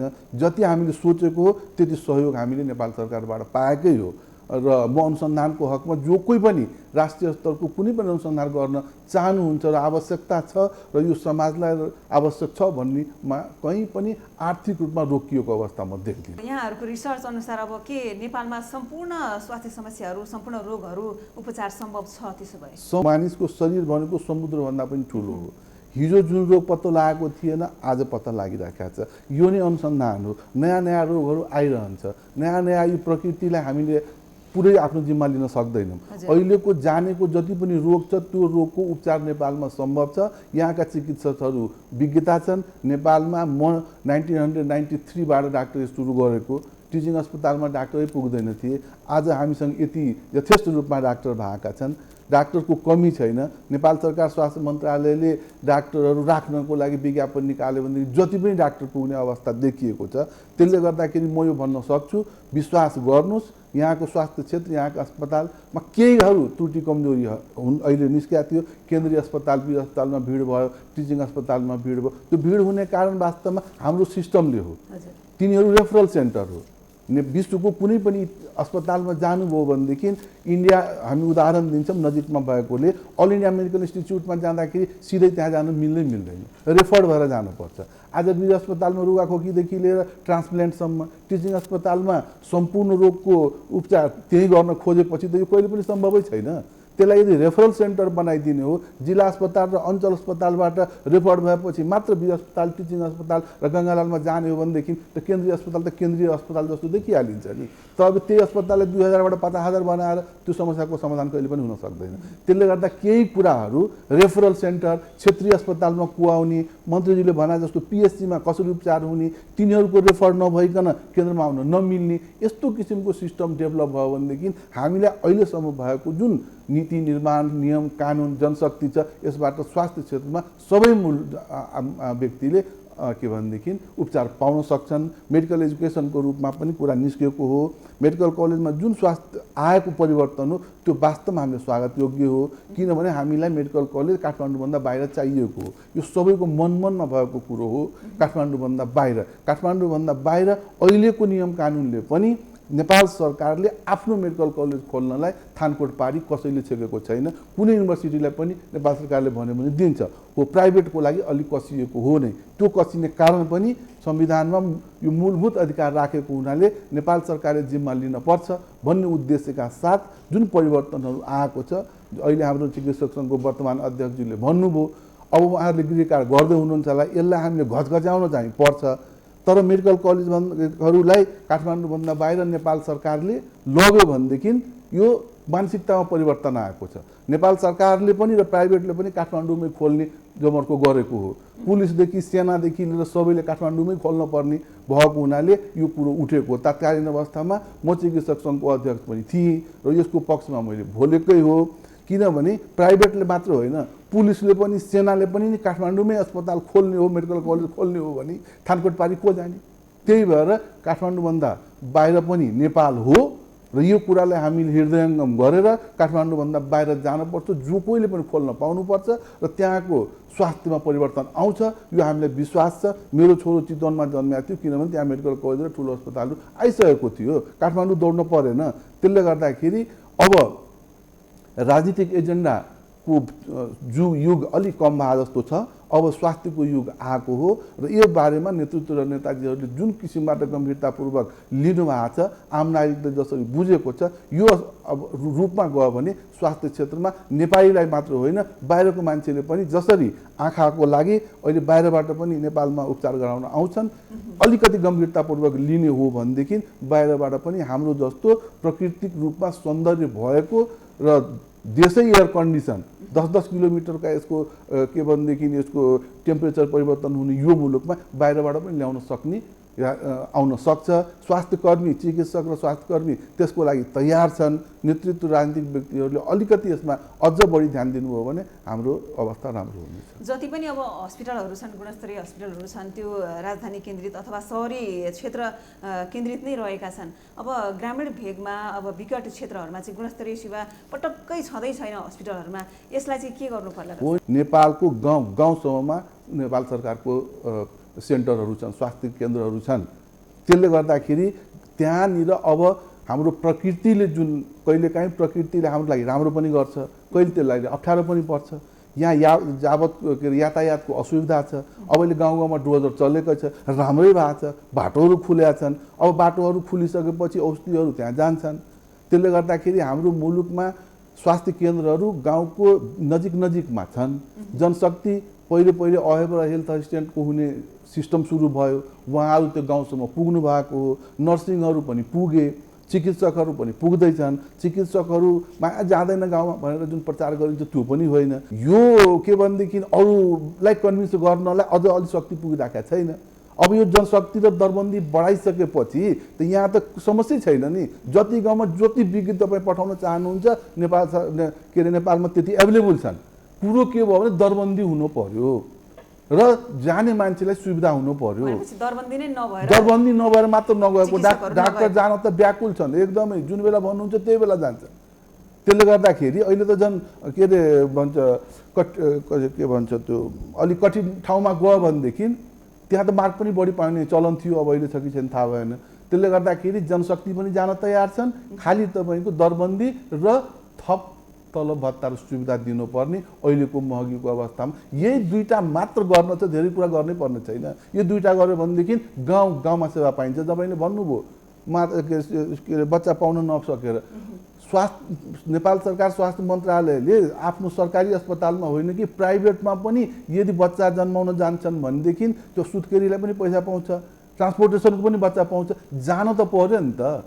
अहिले पनि जुन किसिमको शिक्षा र दीक्षा र जुन जागरुकता गाउँतिर हुनुपर्ने हो त्यो भइ नसकेको हुनाले नभए यहाँ नीति र पैसाको अभावले गर्दाखेरि त्यो बिरामीलाई अप्ठ्यारो पनि नपरेको हो, मार्का पनि नपरेको हो। हाम्रो विकट परिस्थिति हाम्रो देशको जुन छ प्राकृतिक जुनलाई सौन्दर्य पनि भन्छौँ त्यसले गर्दा कठिनाइ आएको हो। यातायातको सुविधा भएपछि यो समस्या पनि समाधान हुन्छ। हजुरसँग फेरि पनि म आउनेछु। अब मन्त्रीज्यूतर्फ नै म लागेँ। प्राथमिक स्वास्थ्य चौकीहरूलाई यो प्रदान गर्ने भनेको यो 70 प्रकारको औषधिहरू अब केवल कागजी खोस्टामा मात्र सीमित भएको देखिन्छ। विकट ग्रामीण क्षेत्रको कुरा गर्नुपर्दा जनता सिटामोल समेत खान नपाएर दर्दनाक जीवन बाँच्न बाध्य छन्। यसमा किन सरकारको ध्यान गएको छैन? ग्रामीण भेगमा स्वास्थ्य उपचार पुगेको छ। कहीँ कम होला, कहीँ होला, त्यो अलग कुरा हो। औषधि पुगेको छ र औषधि नै नपाएर कुनै ठाउँमा यस्तो रिपोर्ट आएको छैन। औषधि राज्यले पुर्याइरहेको छ। कुनै बेलामा के हुन्छ नि पहिरो सहिरो आइदियो, बाटो ब्लक हो, नपुग्या घटना घाट होला, अपवादको खर्च हो, तर पुर्याएको छ एउटा कुरा। त्यसले गर्दाखेरि त्यो कुरा सही हो भन्ने चाहिँ छैन। किन भन्दाखेरि अब कतिपय ठाउँमा भइराखेका पनि छ। अब 70मा कुनै ठाउँमा 60 होला, कुनै ठाउँमा 50 होला, कुनै ठाउँमा 70 पनि होला, त्यो अलग कुरा हो। अहिले के रिपोर्ट आइरहेछ भन्दाखेरि धेरैवटा पहाडी भेगका जिल्लाहरूमा औषधि पुगेको औषधि सिद्धिया छैन।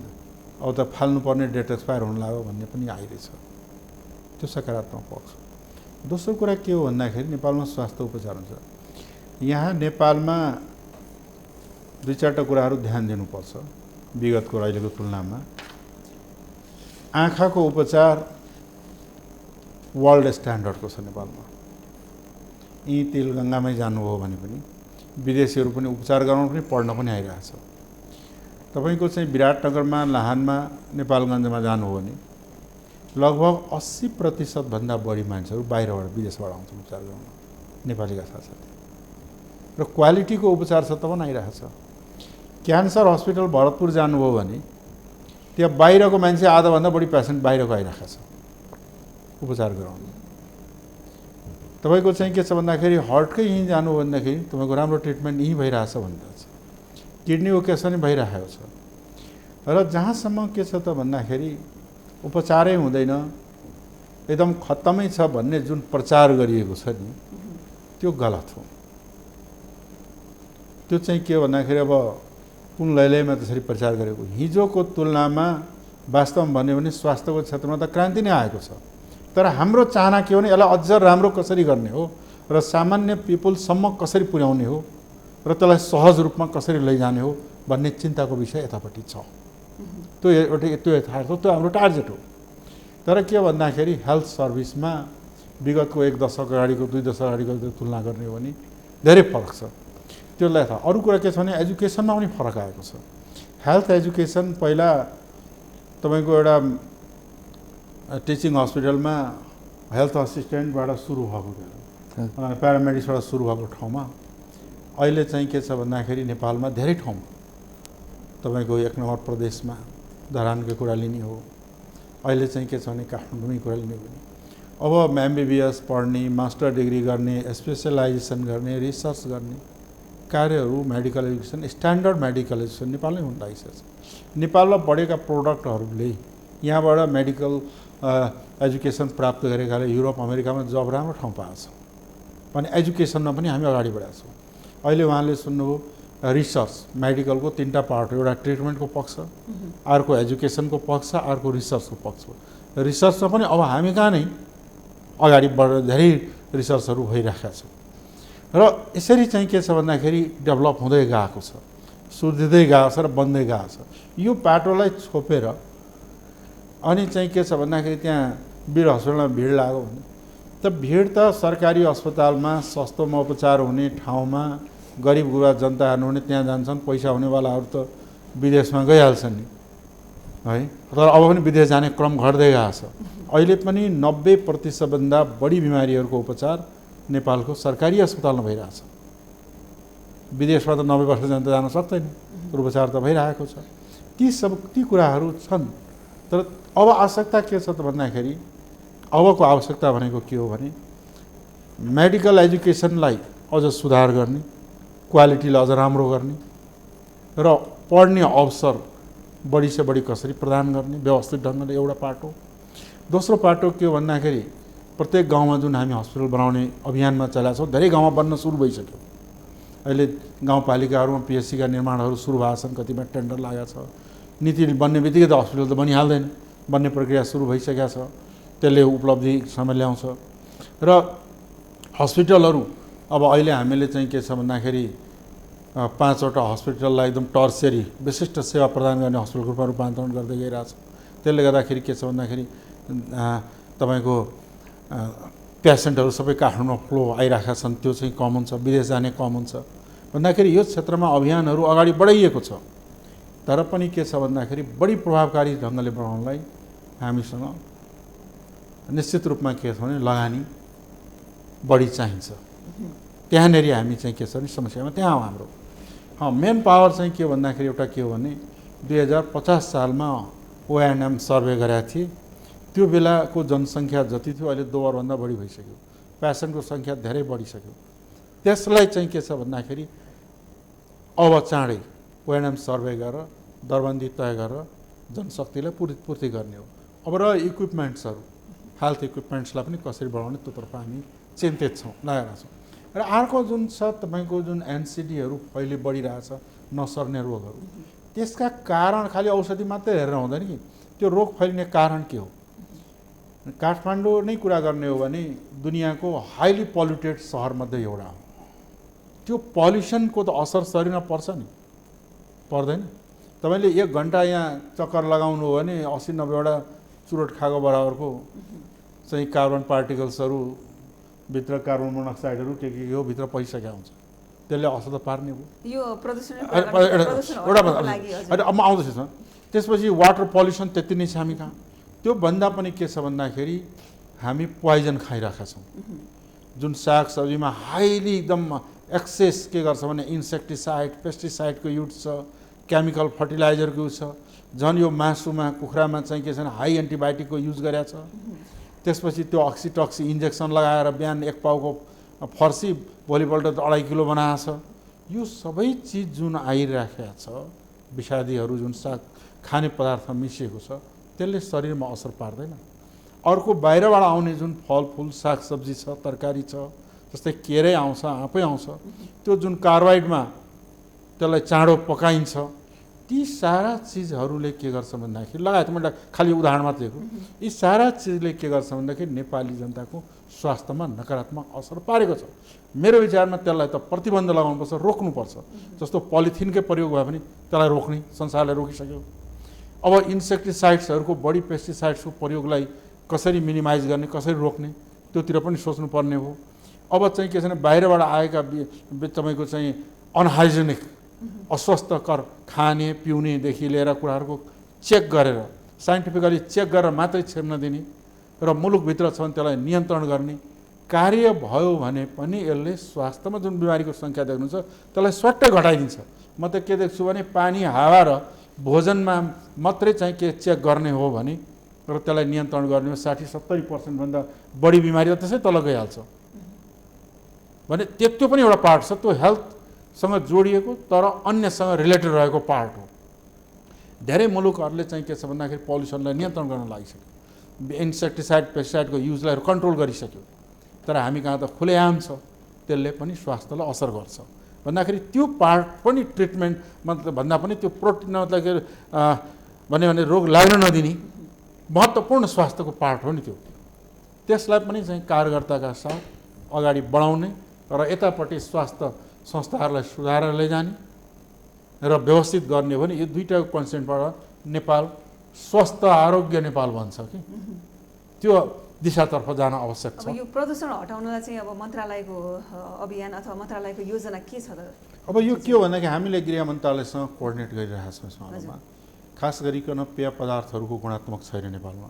खाने वस्तु जुन बाहिरबाट आयात गर्छौँ त्यो चाहिँ के छ भन्दाखेरि धेरै कुराहरू सबै स्वस्थ छैन, अस्वस्थकरलाई मात्र भित्राउने र पल्युसनलाई कन्ट्रोल गर्ने। अब डस्ट अब के छ बाटो खनिदियो अनि कति वर्षपछि बन्ने हो, धुलो चाहिँ उडिराख्ने हुन्छ। त्यसो नगर्ने, खनेपछि बनाउने अनि अर्को खन्ने नि। कि बनाइ एउटा बनाइसकेपछि अर्को खन्न पाइँदैन भन्ने त छैन नि। त्यो पनि त्यसले नि कन्ट्रोल गर्छ। अर्को के हो भन्दाखेरि तपाईँको चाहिँ पल्युटेडका एजेन्ट्सहरू त्यसलाई रोक्ने, प्लास्टिकलाई पोलिथिनलाई चाहिँ ब्यान्डै गरिदिने, पोलिथिन ब्यागहरूलाई होइन लगायतका कुराहरू जुन छ त्यसलाई नियन्त्रण गर्ने र यतापट्टि चाहिँ के छ भन्दाखेरि कृषि मन्त्रालयसँग गरेर जुन चाहिँ तपाईँको इन्सेक्टिसाइड पेस्टिसाइड्स लगायतका त्यो अक्सिटोक्सिनका इन्जेक्सनहरू जुन प्रयोग भइरहेछ नेपालमा त्यसलाई ब्यान गर्ने कुराहरू चाहिँ के छ भने हामीले कोअर्डिनेट गरिरहेछौँ। तर त्यो चाहिँ के छ भने इफेक्टिभली अगाडि जानुपर्ने हुन्छ। कानुन छ भने कानुन बनाउनुपर्छ, अन्य जनता स्वस्थ हुन्छ भन्नेतिर हामीले नलाग्यो भने त्यो कोअर्डिनेसन भइरहेछ। तर के छ भन्दाखेरि प्रभावकारी रूपमा लैजानुपर्ने आवश्यकता छ। अब यहाँले विदेशमा उपचार गर्ने प्रसङ्ग अघि उठाउनु भएको थियो। नेपालमा पनि धेरै हस्पिटलहरू खोलिरहेका छन्। अब सम्पूर्ण अस्पतालहरूमा चाहिँ सेवा सुविधा राम्रै छ भनेर आफ्नो विज्ञापन सबै अस्पतालले गरिरहेको अवस्था छ भने अब एकातिर अब धनाट्य परिवारको कुरा गर्नुपर्दा भिभिआइपी बिरामीहरू चाहिँ यहाँको उपचारमा विश्वास राख्दैनन्, उनीहरू विदेश नै अब जान्छन् उपचारका लागि। यसमा चाहिँ के भन्नुहुन्छ यहाँले? अझसम्म यो स्थिति अझसम्म यथावतै छ? एउटा गर्ने जोसँग पैसा छ र बाहिर पढ्ने, उपचार गराउने, घुम्ने स्वतन्त्रता छ, त्यसलाई त हनन गर्न मिल्दैन। तर अहिले चाहिँ के हो भन्दाखेरि जनस्वास्थ्य नीति जुन आएछ अहिले विगतको संसदबाट पास गरेर त्यो अनुसार सरकारी खर्चमा कसैले पनि विदेशमा उपचार गर्न पाउँदैन। भनेको अर्थ के छ भने स्वदेशमा उपचार सम्भव छ, छैन जुन उपचार सम्भव छैन त्यसलाई बनाऊ भन्ने कुरा हो। तर पैसा छन् भनेदेखि उसको सम्पत्ति हो, उसले गएर म विदेशमै खर्च गर्छु भन्यो भने त त्यसलाई रोक्ने त अधिकार त छैन। तर पहिलाको तुलनामा बाहिर गएर उपचार गराउने सङ्ख्या सट्टै घट्दै गएको छ, तीव्र गतिले घटेर गएको छ। वीर हस्पिटलमा जुन भिभिआइपी कक्ष भिआइपी कक्ष छ होइन, त्यो सधैँ खाली नै रहेको अवस्था छ। यसमा यहाँले के भन्नुहुन्छ? के छ सुधार योजना के छ? अब होइन व्यस्त छ। अब के छ भन्दाखेरि अब भिभिआइपीहरू या भिआइपीहरू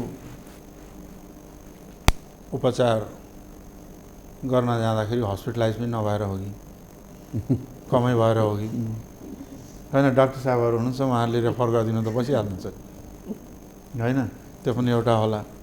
तर के हो भन्दाखेरि म के भन्छु भने हाम्रो देशका अस्पतालहरू रोगीहरूलाई उपचार गर्न धेरै रोगहरू, एकाटा एक्सेप्सनल कुरा अलग हो, उपचार गर्न सक्षम छन्। हाम्रा यहाँका डाक्टरहरू सक्षम हुनुहुन्छ, हाम्रा यहाँका स्वास्थ्य कर्मीहरू हेरचाह गर्न सेवा गर्न सक्षम छन्। त्यो सक्षम भएको कुरा प्रमाणित पनि गरिसकेका छन्। मन्त्रीज्यूकोमा फेरि एकछिनपछि आउँछु म। डाक्टर मुक्तिराम श्रेष्ठकोमा म आएँ। पटक पटक अस्पतालहरूमा चिकित्सकहरू आन्दोलित हुन्छन्, हस्पिटल बन्द हुने गर्छ, जनताको उपचार पाउने अब सेवा पनि वञ्चित हुन्छ बेला बखतमा। अब यसले जनताको अधिकारलाई त छायामा पारेको त अवश्य नै छ। अब पटक पटक हुने यस्ता गतिविधिहरूलाई चाहिँ चिकित्सक सङ्घले नियन्त्रण गर्न नसकेको अथवा समाधान गर्न नसकेको कि चिकित्सक सङ्घ आफैले डाक्टरहरूलाई चाहिँ उस्काइरहेको अवस्था हो के हो डाक्टर साहब? बेला बेला हुने गतिविधिलाई के भन्नुहुन्छ? यसमा छ किन हुन्छ भन्ने कुरा पहिला बुझ्न जरुरी छ। कतिपय जस्तो बन्द हडतालको तपाईँले सवाल उठाउनु भएको छ, यो यत्तिकै भएको होइन, त्यो बाध्यता हो। पहिला हामी पेसागत सङ्गठन हो, यो सबभन्दा नेपालको इतिहासको सबभन्दा पुरानो 2007 साल फागुन 20 गते स्थापना भएको सङ्गठन हो। यसले चिकित्सकहरूको पेसागत हकहितको साथसाथै राज्यको स्वास्थ्य सेवा सुधारको लागि गर्नुपर्ने जे गर्नुपर्ने सहयोग हो त्यो गर्नको लागि जहिले पनि तयार भएर गरिरहेको हुन्छ।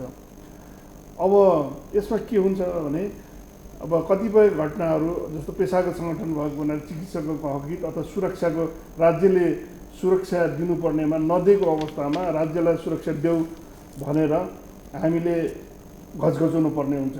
कतिपयहरू नीतिहरू राज्यले यस्तो नीति बनाउँछ जसले गर्दाखेरि चिकित्सकहरू त्यहाँ स्वास्थ्य सेवामा जानै नसक्ने अवस्था हुन्छ। त्यस्तो अवस्थामा हामीले तलैबाट जुन गर्नुपर्ने स्टेपहरू सबै स्टेपमा हामी भेटघाट गर्छौँ, पत्रचार पनि गर्छौँ, मौखिक रूपमा भनौँ न आफ्ना कुराहरू सबै कुरा राख्छौँ। विभिन्न पार्टी विभिन्न दलका नेताहरूलाई यो कुराहरू मिलेन, यसरी सुधार गर्नुपर्छ भनेर सबै कुरा राख्छौँ।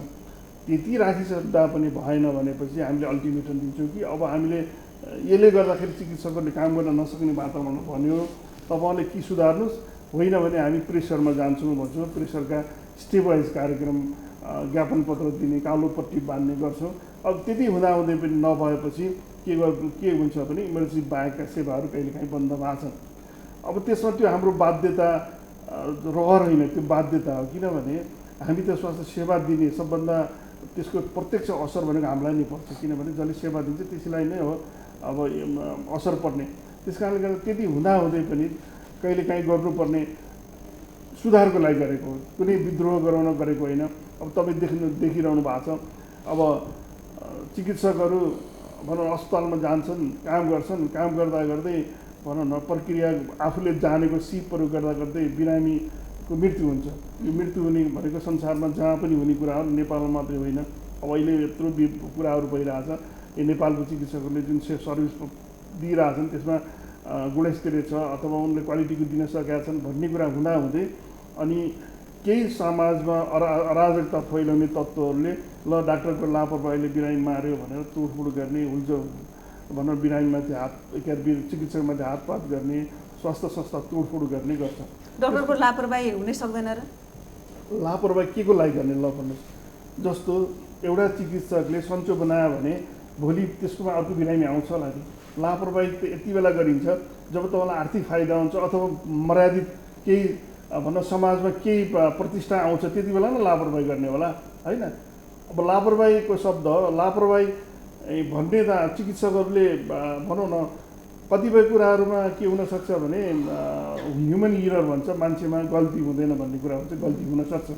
किनभने उसले आफूले जानेको ज्ञान सिप प्रयोग गर्दा गर्दै पनि कहिलेकाहीँ बढी आफूले जानेको भन्दा बढी भनौँ न सन्चो गरौँ भनेर बढी प्रयोग गराउन सक्छ, अथवा उसको सिपले नभ्याएर गरेको हुनसक्छ। तर त्यसलाई लापरवाही भन्न मिल्दैन, ह्युमन इरर भन्ने कुरा हुन्छ। अब यहाँ अहिले के छ भने लापरवाही शब्द यति पपुलर भयो कि सानो कुरामा मर्यो अनुसन्धानभन्दा पहिला पत्रकारहरूले त झन् पऱ्यो माथि ठुलो हेडिङमा डाक्टरको लापरवाही मृत्यु भयो भनेर भन्छ, अनि पब्लिकहरू पनि ओहो लापरवाही गरेकै हुन्छ यिनीहरूले भन्ने, त्यसले गर्दाखेरि व्यापक भएको छ। यसलाई हस्पिटलले नै लापरवाही कारणले नै अब माफी मागेको उदाहरणहरू पनि छन् डाक्टर साहब, होइन? गल्ती भएको कारण गल्ती त मान्छेमा गल्ती हुन्छ नि, कहिलेकाहीँ भनौँ न गर्छु भनेर त गल्ती गरिँदैन, नजान्दा नजान्ने हुन्छ नि, पछि भनौँ न आफूले गरेका गल्ती स्वीकार गर्न सक्ने पनि हुनु पऱ्यो नि।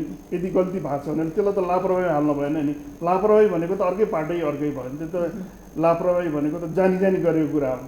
मैले यसलाई मार्छु नि भनेर गर्ने, लापरवाही गर्ने होइन, जानी जानी गर्ने कुरा, अन्जानमा गर्ने कुराहरूमा कतिपय ह्युमन इरर भनेको त्यही भएर आउन सक्छ। त्यसलाई करेक्सन गर्दै जाने आफ्नो पाटो छ। अनि यी कारणहरूले गर्दाखेरि उनीहरूको सेक्युरिटी प्लस भनौँ न विभिन्न पेसागत कारणले गर्दाखेरि भनौँ न यस्तो यो जुन चिकित्सकहरू पनि आन्दोलित हुनुपर्ने बेला आएको हो। यसलाई भनौँ न सबै मिलेर राज्यले पनि यसलाई सानो कुरा जुन कुराहरू हुन्छ पहिला टेबल टक गर्दै समस्या समाधान पछि आन्दोलनपछि समस्या समाधान गर्नुभन्दा पहिले गरिदियो भने त यो वातावरण हुन्न थियो। यहाँले अब आन्दोलन बेला बखतमा भइरहने गर्छ भन्नुभयो। यो बेला बखतमा हुने आन्दोलनले नै बिरामीहरू त मारमा पर्ने हो नि, बिरामी त मर्नुपर्ने अवस्था आउँछ।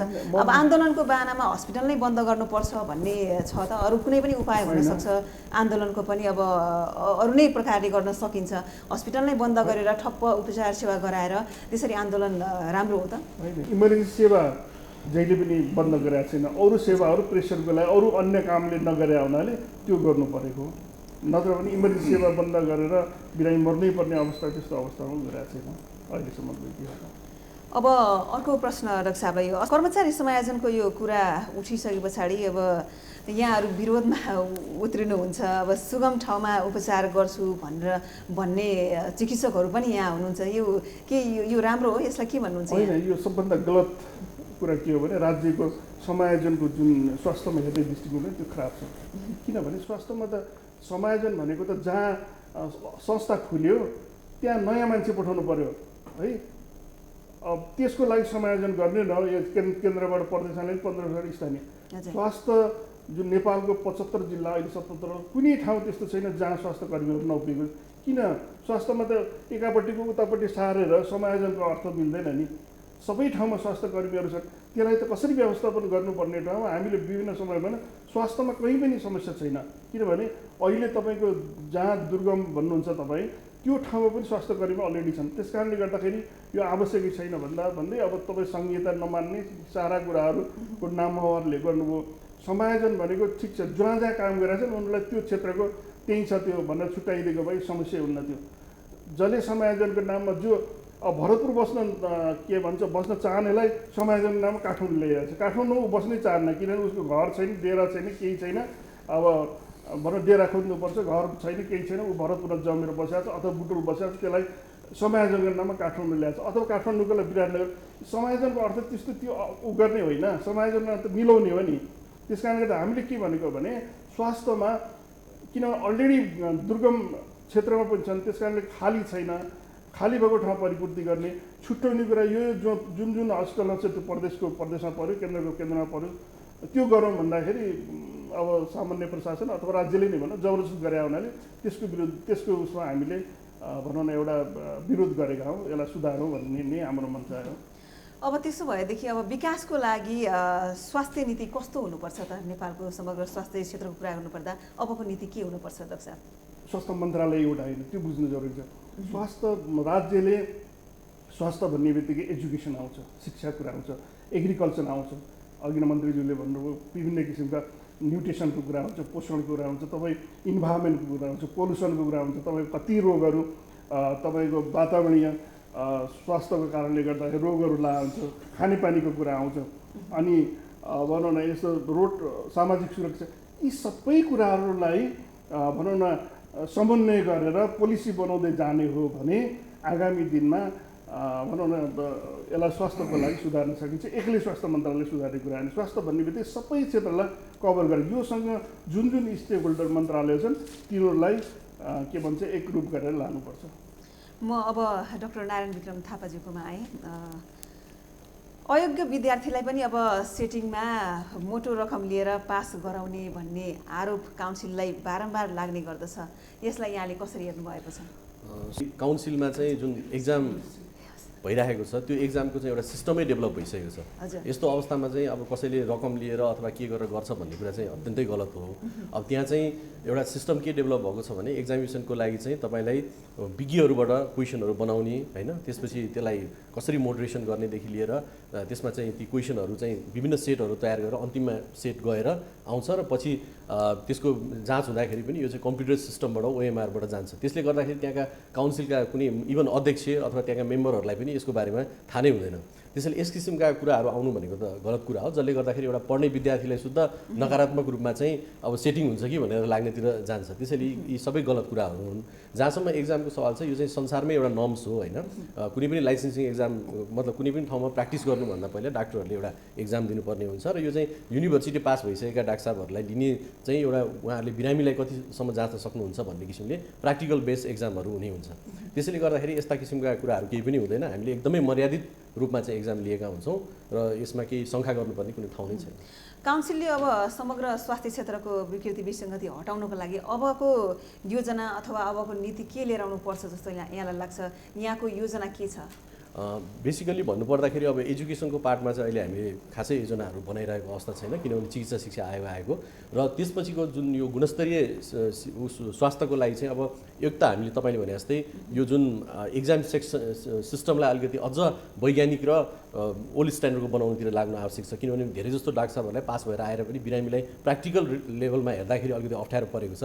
त्यसलाई कसरी हामीले प्र्याक्टिकल रूपमा चाहिँ उहाँहरूलाई नै सजिलो होस् र गुणस्तरीय सेवा चाहिँ जाओस् भन्नेतिर हामी एउटा प्लानिङ गरिरहेछौँ भने अर्को चाहिँ जो डाक्टर साहबहरू फिल्डमा हुनुहुन्छ उहाँहरूको प्रोफेसनल डेभलपमेन्ट पनि हुनु आवश्यक छ। उहाँहरूको स्किलहरू बढ्नुपर्छ, उहाँको नलेजहरू बढ्नुपर्छ र त्यो कुरामा पनि हामी डेभलपमेन्टका प्लानहरू गरिरहेका छौँ र बिस्तारै यसलाई अगाडि पनि बढाउँदैछौँ। अब विकासको लागि कस्तो खालको स्वास्थ्य नीति चाहिँ हाम्रो नेपालमा आउनुपर्छ जस्तो यहाँलाई लाग्छ त? एक किसिमको आइडिया त भएकै छ जस्तो लाग्छ। मेनली चाहिँ हामीलाई अहिले पनि लाग्ने अलिकति ऊ चाहिँ के भने गाउँ दूर दराजमा चाहिँ स्वास्थ्य पुगेन भन्ने नै बढी छ। किनभने यहाँ त अब सेन्टरमा त हेर्नुहुन्छ भने त ओल्ड स्ट्यान्डर्डका भनौँ न मेडिसिटी जस्ता ग्रान्डी जस्ता हस्पिटलहरू पनि खुलिसकेको अवस्था छ, जहाँ चाहिँ भारतमा हुने बराबर अथवा अरू ठाउँमा हुने छ। तर दूर दराजमा चाहिँ स्वास्थ्य पुगेन भन्ने किसिमका कुरा भएकोले त्यसलाई टार्गेटेड गर्ने, जस्तो डाक्टर साहबहरूले भन्नुभयो मेडिकल कलेजहरू पनि अलिकति टाढा दूर दराजतिर खुल्यो भनेदेखि त्यसले समग्रमा चाहिँ हाम्रो स्वास्थ्य नीतिमा धेरै नै माथि उकास्छ जस्तो मलाई लाग्छ। यस्ता गुणस्तरीय हस्पिटलहरू चाहिँ दूर दराजमा खोल्नको लागि चाहिँ के गर्नु पर्ला त? के नीति आवश्यक पर्छ त? एउटा त सबभन्दा ठुलो कुरो पोलिटिकल कमिटमेन्टै हो। जहाँसम्म अब तपाईँले खोल्छु भनेर मात्रै भएन, त्यहाँ चाहिने पूर्वाधारहरू सबै कुरा पुर्याउनु पर्ने हुन्छ र अवश्य पनि त्यहाँ चाहिँ म्यान पावरहरू पुर्याउनको लागि अलिकति खर्च पनि बढी नै लाग्ने हुन्छ होइन। काठमाडौँमा किन सबै प्राइभेटहरू काठमाडौँमा खोल्न खोजेको छन् भनेको एउटा कारण के हो भने यहाँ सस्तोमा पाइन्छ। यहाँ चाहिँ तपाईँले म्यान पावर पनि सस्तोमा पाइन्छ, थोरै कुराहरूमा चाहिँ बिरामी पनि धेरैको झुम्नु हुन्छ, तर बाहिर चाहिँ धेरै कुराको खर्च हुन्छ। त्यसरी मलाई जहाँसम्म लाग्छ सुरुका दिनहरूमा चाहिँ गभर्मेन्टले नै त्यसमा अलिकति बढी पोलिटिकल कमिटमेन्टहरू र लगानी गरेर चाहिँ खोल्नुपर्छ जस्तो मलाई लाग्छ।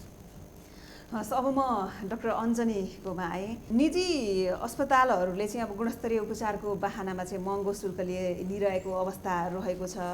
त्यहाँ यहाँहरूको ध्यान अहिलेसम्म किन गएको छैन? अनि सरकारी अस्पतालमा चाहिँ काम गर्ने डाक्टरहरू सेटिङमा चाहिँ आफ्नो प्राइभेट हस्पिटलमा बिरामीहरूलाई पठाइरहेको भन्ने आरोप पनि आइरहेको छ। यहाँले यो कुरा बुझ्नु भएको छैन, वास्तविक कुरा के हो? पहिलो कुरा के छ भने सर्वप्रथम त तपाईँहरू पनि स्वास्थ्यको प्रति जुन जागरुकता मिडिया जगतले लिएको छ त्यसको लागि त म पक्कै पनि आभार व्यक्त गर्दछु। विगत 20 वर्षको तुलना गर्ने हो भने स्वास्थ्य क्षेत्रमा तपाईँहरूको इन्ट्रेस्ट, ठुलो ठुलो मिडिया हाउसको इन्ट्रेस्ट यो स्वागत योग्य नै छ। अब खालि सुधार्न पर्ने कुरा कहाँ छ भने तपाईँहरूले बोलेको कुराबाट आम नागरिक र नेता नेतृत्वमाथि के असर पर्न जान्छ भन्ने त्यसको बारेमा अलिकति तपाईँहरूले विचार पुर्याउन जरुरी म मान्दछु। प्राइभेटमा त्यो जान्छ जोसँग पैसा छ, उसले पैसा उसँग समयको अभाव छ। त्यसले गर्दाखेरि समयको अभाव छ, कसैको लागि समय निकै महत्त्वपूर्ण हुन्छ, कसैको लागि समयको खासै महत्त्व हुँदैन। त्यसले गर्दाखेरि जो प्राइभेटमा जानुहुन्छ उहाँसँग समयको अभाव छ, उहाँले रोजी छानी डाक्टर खोज्नुहुन्छ, उहाँलाई 24 घन्टामा जुन बेला चाहियो त्यही बेलामा डाक्टर चाहिएको हुन्छ, त्यसै बेला फी महँगो भएको हो। त्यसले गर्दाखेरि यसमा धेरै हैका गर्न पर्ने कुनै आवश्यकता छैन। जसलाई चाहियो त्यो लिन गयो। स्वास्थ्य मात्र यस्तो क्षेत्र हो जहाँ डाक्टर र स्वास्थ्यकर्मीले 24 घन्टा मात्रै उपचार दिन्छ। म पहिले पनि भन्ने गरेको थिएँ, पानीको पैसा बुझाउनलाई 24 घन्टा जान मिल्दैन, टेलिफोनको पैसा बुझाउन मिल्दैन। यो अस्पताल मात्रै हो र डाक्टर मात्रै हो जसलाई पैसा 500 रुपियाँ 1000 रुपियाँ दियो भने रातिमा जस्ता सुकै डाक्टर पनि अस्पतालमा त पुग्छ नि त। जब सरकारी हाम्रो जुन गतिमा सरकारी अगाडि बढ्दैछ त्यही गतिमा सरकारी अगाडि बढ्दै गयो भने प्राइभेट आफै धराशायी भइहाल्छ। अब त्यसो भए विकासको लागि अबको स्वास्थ्य नीति नेपालको कस्तो हुनुपर्छ र अनुसन्धान परिषदको हिसाबमा चाहिँ कस्तो खालको अनुसन्धान ल्याउनु पर्छ जस्तो यहाँलाई लाग्छ? हेर्नु सन्तोषजी, अहिले स्वास्थ्यको नीति पनि आइसक्यो, अनुसन्धानको रणनीति पनि आइसक्यो। जुन नीति र रणनीति छ यो वर्षभरि हामी यसैलाई इम्प्लिमेन्ट गर्छौँ र यसको प्रतिफल 1 वर्षपछि हामी देखाउँछौँ। त्यसले गर्दाखेरि नेपालमा अब यो नीति र रणनीति हामी बनाइसक्यौँ स्वास्थ्यको क्षेत्रमा। तपाईहरुलाई म आग्रह गर्छु एकचोटि स्वास्थ्य मन्त्रालयको वेबसाइट, हाम्रो नेपाल अनुसन्धान परिषदको वेबसाइट तपाईहरुले एकचोटि हेरिदिनु पर्यो र तपाईहरुले नै अब फिडब्याक दिनु पर्यो। हाम्रो आफ्नो बुद्धि विवेकले स्वास्थ्यको नीति र अनुसन्धानको रणनीति दुईटै ल्याइसक्यौँ। अस्ति मात्र हामीले त्यसको के भन्छ त्यसलाई बाहिर ल्याएको थियौँ, के भन्छ कस्तो शब्द अहिले आएन, मिडियाहरूलाई बोलाएर सबैजनालाई बोलाएर हामीले त्यो बाहिर पनि ल्याइसकेको हुनाले एकदम वैज्ञानिक छ, सन्तोषप्रद छ र हामी अहिलेको स्वास्थ्य नीति र अनुसन्धानको रणनीतिबाट यो वर्षभरिमा हामी राम्रोसँग काम गर्छौँ र नेपालको आम नागरिकलाई यसले फाइदा पुर्याउँछ र मिडियाले पनि कुनै प्रश्न नउठाउने गरेर नीति र रणनीति आएको हो। त्यसले गर्दाखेरि तपाईँहरू ढुक्क भएर बस्यो हुन्छ। हस्, यहाँलाई धेरै धेरै धन्यवाद। हामी कार्यक्रमको अन्तिम चरणमा पनि आइसकेका छौँ। अन्त्यमा म मन्त्रीज्यूलाई एउटा प्रश्न गर्न चाहन्छु। मुलुकमा 5 वर्षीय म्यान्डेट सहितको स्थायी सरकार छ। अब स्वास्थ्य सेवालाई वास्तवमै स्थानीय स्तरमै पुर्याउन अब कसरी अगाडि बढ्दा चाहिँ राम्रो हुन्छ जस्तो यहाँलाई लाग्छ? अब विकासको लागि अबको नेपालको नीति के हुनुपर्छ, स्वास्थ्य नीति? पहिलो कुरा त मैले अघि नै यहाँसँग उसको कुरा राखेँ, यो अस्वस्थ हुने कारणहरू, अशुद्ध पिउने, अस्वस्थकर पिउने पानी, प्रदूषण रहित हावा यानि प्रदूषणलाई नियन्त्रण र यो जुन केमिकल फर्टिलाइजरको नाममा इन्सेक्टिसाइड पेस्टिसाइड नाम जुन जहर खुवाइँदैछ, खाँदैछौँ हामी र त्यसलाई चाहिँ के छ भन्दाखेरि अनि पल्युटेड फुड, त्यो कन्टामिनेटेड फुड, सडेगलेका खानाहरू, त्यसलाई रोक्ने नम्बर 1। नम्बर 2, जुन हामी प्रत्येक गाउँमा अस्पताल पुर्याउने भनिरहेछौँ, प्रत्येक गाउँमा अस्पताल र डाक्टर पुग्ने अभियान हाम्रो छ, बनिरहेको छ, गइ पनि रहेको छ, त्यसलाई हामी पुर्याउँछौँ। हस्पिटलहरूको अवस्था सुधार गर्ने, औषधिहरूको सप्लाई चेन गाउँदेखि लिएर केन्द्रसम्म कन्टिन्यू फ्लोमा राख्ने र चाहिँ के छ भन्दाखेरि अस्पतालहरूलाई उपयुक्त आवश्यक जनशक्ति र उपकरण उपलब्ध गराउने र यहाँहरूको सहयोगमा जनचेतना, स्वास्थ्य चेतनालाई अगाडि बढाउने। यति गऱ्यो भने स्वास्थ्य क्षेत्रको विकास अवश्य हुन्छ, निश्चित रूपमा हुन्छ, नहुने कुरै छैन। डाक्टर नारायण विक्रम थापाज्यू, यहाँलाई अन्त्यमा केही भन्न चाहनुहुन्छ? यहाँको सुझाव सल्लाह सन्देश के छ दर्शकलाई? तपाईँले भने जस्तै अब यो राम्रोसँग चाहिँ काउन्सिलको नीतिबारे अलिकति त्यही त नीति जुन मैले तपाईँलाई अघि नै भनिसकेको अनुसार यो अनुसार गऱ्यौँ भनेदेखि हाम्रो अवश्य पनि हाम्रो चाहिँ गुणस्तर चाहिँ बढ्छ जस्तो मलाई लाग्छ। डाक्टर अञ्जनी, यहाँलाई केही भन्नु छ? तपाईहरुले जसरी स्वास्थ्यलाई चर्चाको विषय ल्याउनु भएको छ यसैलाई निरन्तरता दिइराख्नुहोस्, यसलाई प्रायोरिटीमा राखिदिनुहोस् र हामीले स्वास्थ्य क्षेत्रमा गरेका कामहरूलाई आम नागरिक र सम्म पुर्याइदिनुहोस् भन्ने अपेक्षा राख्दछौँ। हामीले जथेष्ट काम गरेका छौँ, यसलाई ठाउँ ठाउँमा जसरी पुर्याइराख्नु भएको छ यसलाई निरन्तरता दिइदिनुहोस्, यही मेरो अपेक्षा। हस्, कुराकानीको लागि यहाँहरू सबैजनालाई धेरै धेरै धन्यवाद। यहाँहरूलाई पनि धेरै धेरै धन्यवाद। दर्शकवृन्द, आज हामीले विकासका लागि स्वास्थ्य विषयमा रहेर बहस गऱ्यौँ। आजको लागि कार्यक्रमको निर्धारित समयावधि सकिएको छ। कार्यक्रममा समय दिनुभएकोमा सम्पूर्ण अतिथिज्यूहरूलाई धन्यवाद दिँदै म कार्यक्रम प्रस्तुता सन्तोषी अधिकारी पनि बिदा हुन्छु। ABC न्युज हेर्दै रहनुहोला। नमस्कार।